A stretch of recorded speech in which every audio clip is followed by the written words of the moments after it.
네, 이제 글로벌 전략가들 볼 텐데요. 먼저 뉴욕 증시 오늘 숨고르기를 보였기에 한국 지수도 좀 상승보다는 하락, 좀 쉬어가기로 자리를 잡을 것 같습니다. 코로가 마이너스 2%고요. 양화선물과 EWY도 숨고르기 쉬어가는 양상입니다. 아무래도 국내 증시는 종목별의 핵심 중요도가 굉장히 높은 것 같습니다. 그래서 오늘 집중해 주세요. 실한투자증권 황유현 PB팀장님과 함께하겠습니다. 안녕하세요. 네, 안녕하십니까? 네, 종목별로의 중요도. 먼저 신고가를 갈아치우고 있는 원전 쪽부터 볼까요? 예, 12년 만에 역대 최고가를 갈아치우는 두산 에너빌리티. 네, 체코 전력 당국과 지금 어떻게 해결이 잘 되고 있는지 한번 말씀 부탁드리고요. 그러니까 원전이 정말 더 갈 것인가에 대한 궁금증도 있고요. 반면에 태양광 너무 부진한데요. 이거 지금 IRA 조기 폐지 소식에 좀 두 가지의 희비가 엇갈리는 모습부터 좀 체크를 해볼까요? 이제 원전 섹터 자체는 이제 완벽하게 신재생 에너지 섹터로 들어온 것 같습니다. 유럽에서도 원전 정책을 다시 재추진하겠다는 기사들이 각 나라마다 계속 들려오고 있는 상황이기 때문에 이런 부분들이 정치적인 이슈라던가 정책적인 이슈가 이제 좀 안 좋은 부분들이 다 긍정적으로 바뀌고 있는 부분이라고 봅니다. 이번 체코에서도 마찬가지로 좀 좋은 뉴스와 안 좋은 뉴스 계속 엇갈리고는 있습니다만 주가는 계속 신고가를 계속 내고 있는 그런 양상입니다.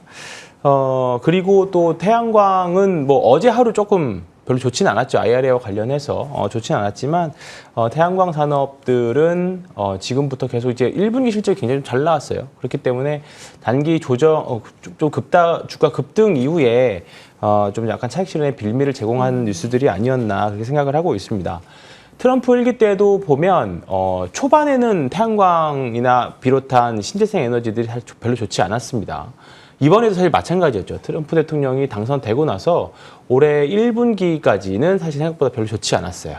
하지만 지금 태양광이라던가 또 풍력이라던가 그리고 또 원전까지 본다라고 하면 역사적인 신고가를 내고 있지는 않지만 이제 밑에서부터 좀 단기 신고가들을 계속 내면서 올라오고 있는 그런 모습입니다. 그렇기 때문에 지금 실적도 양호하고 정책적이라던가 정책적 리스크 이런 부분들이 많이 해소되어 가고 있는 상황인 것 같아요. 그래서 결국은 큰 틀에서 보면 신재생 에너지든 어쨌든 계속 갈수록 인류의 생존을 위해서는 석유, 석탄 에너지들을 좀 줄이면서 신재생 에너지들을 이제 계속 늘려야 될 것 같습니다. 다만 이 효율 부분에 있어서 당연히 다른 기존 전통 에너지원 대비해서 좀 약한 건 사실입니다만 이런 부분이 이제 기술의 발전에 따라서 많이 해소가 되어가고 있는 부분들입니다. 사실 이번에 트럼프 대통령이 당선되고 나서 가장 큰 타격이 있었던 게 풍력 부분이었는데 당선되고 나서도 사실 뉴욕 쪽에 있는 그 미국 동부 쪽 풍력 단지를 좀 처리한다는 뉴스가 나왔는데 또 어제는 또 다시 재개하겠다는 뉴스까지 또 나왔어요. 이런 부분은 사실 우리가 예측할 수는 없습니다만 어쨌든 정책적으로 다시 추진하고 있다라고 이런 부분들이 굉장히 좀 중요하기 때문에 신재생 에너지들은 지금부터라도 저는 늦지 않았다고 봅니다. 그렇군요. 그래서 원전은 신고가이기 때문에 더 좋은 모습이고 신재생 또 풍력이나 태양광 같은 종목들은 실적 이슈에 따라서 계속 잘 관심 갖고 보시면 좋을 것 같습니다. 예. 어제 대명에너지 한화솔루션, OCI 홀딩스 꽤 하락했잖아요. 그런데 이제 그동안 많이 오른 것에 대한 차익 실현으로 아주 부정적으로 보시지는 않는 것 같고요. 맞습니다. 그리고 원전은 이제 우뚝선 거의 대장주 역할을 하고 있다라고 의견을 주셨어요. 그러니까 원전주의 좀 실적을 잠깐 좀 펴볼까 하는데 엇갈린 1분기 실적, 하반기엔 좀 다를까요? 어떤 종목을 좀 주요하게 보세요? 지금 가장 센 거는 누가 뭐라 해도 두산 에너빌리티하고 BHI인 것 같습니다.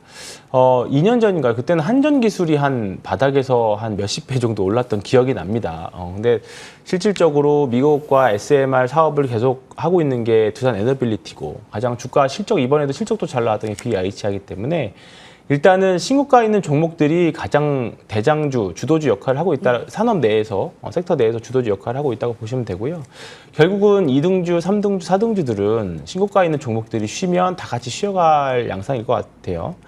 어젯밤에 이제 전 세계 글로벌 이제 원전 시장에서 가장 방향 역할을 하고 있는 SMR, 뉴스케일 파워가 조금 하락을 했는데 사실 우리나라도 오늘은 어느 정도 하락을 좀 피할 수는 없을 것 같습니다. 이런 부분들 잘 이용해서 매매하시는 거는 저는 여전히 찬성입니다. 네. 사실 이 원전과 그 전력기기의 관련주는 뭐 동떨어져서 볼 네. 섹터들이 아니죠. 네. 전력기기 가운데서는 좀 어떻게 네. 좀 방향을 지금 하세요? 전력기기는 뭐 피지컬 AI 계속적으로 등장하면서 우리가 작년 말 올 상반기까지 해서 조금은 걱정됐었던 우려들이 있었음에도 불구하고 다시 이제 AI 소프트웨어가 계속 확장하면서 또 데이터 센터들이 계속 늘어나는 이런 가이던스들이 바뀌지 않으면서 전력기기들이 다시 V자 반등의 대표적으로 올라왔습니다. 더군다나 이제 이번에는 사실 그동안 상대적으로 조금 2등주, 3등주 역할을 했던 효성중공업이 신고가를 내고 있고요. HD 현대 일렉이라던가 LS 일렉은 많이 올라왔습니다만 아직은 좀 2등주 역할을 하고 있는 것 같아요. 이제 종목별로 봐야 될 것 같다는 생각이 좀 들고요.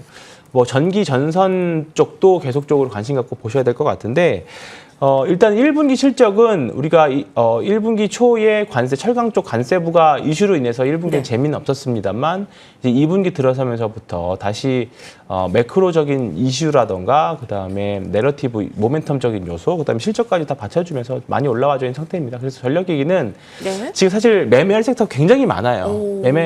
매매할 섹터가 굉장히 많고 그 안에서의 순환매들이 많기 때문에 그 안에서 매매 타점들을 잘 활용하신다면 눌림목을 잘 활용하신다면 좋은 결과가 있을 만한 섹터라고 여전히 생각하고 있고요.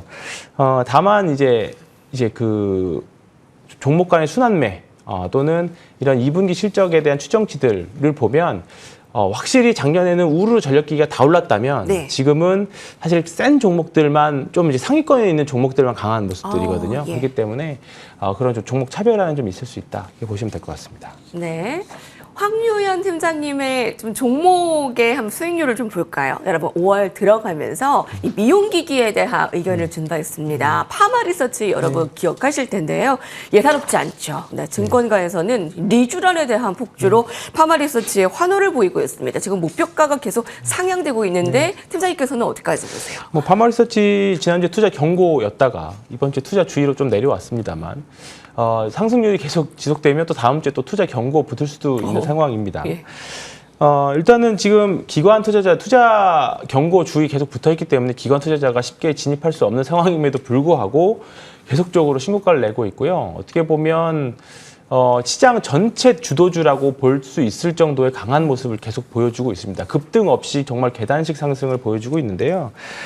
계속 강조해서 말씀드렸지만 지금 외국인들이 우리나라 들어와서 쓰는 피부 미용과 관련된 카드 매출액들 그리고 파마리서치가 또는 파마리서치를 비롯한 우리나라 미용 의료기기 그 섹터들이 중국이라던가 일본에서 또는 이제 북미 쪽에서 계속 보여주는 퍼포먼스들을 생각을 해보면 네. 저는 아직까지는 상승 여력 충분히 있을 것 같고요. 예. 지금 투자자들은 분명히 이렇게 외국인들이 많이 오는데 2분기 실적 나올 때까지는 기다려봐야 되는 거 아닌가. 네. 그리고 아마 그 심리가 가장 강할 것 같습니다. 반대로 지금 파마리서치를 보유하고 있지 않으신 분들이라고 하면 또는 미용기기 없으신 분들이라고 하면 상대적으로 조금 이제 소위 말하는 포모를 좀 느끼실 수 있는데 네네. 내가 파마리서치를 갖고 있다 또는 다른 미용기기 지금 잘 올라가고 있는 미용 의료기기 그러니까 중국 소비와 관련된 섹터들을 다 갖고 있다라고 생각해 본다면 과연 팔까라고 역지사지의 생각으로 한번 생각해 보신다고 하면 예. 한번 파마리서치나 또 여러 가지 다른 종목들은 매매를 하실 수 있지 않을까 예. 그 생각이 좀 듭니다. 네. 지금 매매할 만한 종목들은 참 많다. 네. 자, 지수보다 지금 종목별의 대응인 것 같습니다. 전략 세워주시죠. 오늘 뭐 사실 미국 시장 별로 썩 좋지는 않았습니다만 종목별 흐름이 될 것 같습니다. 뭐 어제 EWY도 좀 밀리긴 했습니다만 어제 우리나라 시장 밀린 것에 대한 그냥 결과물이라고 보시면 될 것 같고요. 어제도 미국의 S&P 빅스는 또 오히려 하락했습니다. 그렇기 때문에 지금은 변동성은 줄여가고 있고요. 종목별 싸움, 좀 약간 섹터별로 양극화가 좀 계속 나타나고 있는 상황입니다. 밑에 있는 주식이 갑자기 급등하면서 주도주로 나오기가 쉽지 않은 상황이기 때문에 아마 오늘도 종목에 따라서는 가는 주식들이 계속 더 올라갈 확률 또는 조정이 나오더라도 상대적으로 더 약한 조정이 나올 확률이 매우 높습니다. 그렇기 때문에 종목별 대응 계속 주도주 쪽에서 주도 섹터 지금 계속 신고가에 있는 종목들 안에서만 매매를 하시는 거를 계속적으로 강조 한번 더 드리겠습니다. 네, 어떤 종목 좀 마지막으로 보세요. 계속 중국 소비주 볼 수 있을 것 같아요. 계속 오늘이 뭐 고점일 수도 있습니다만 아직까지는 주가 고점에 대한 신호가 나오고 있지는 않고요.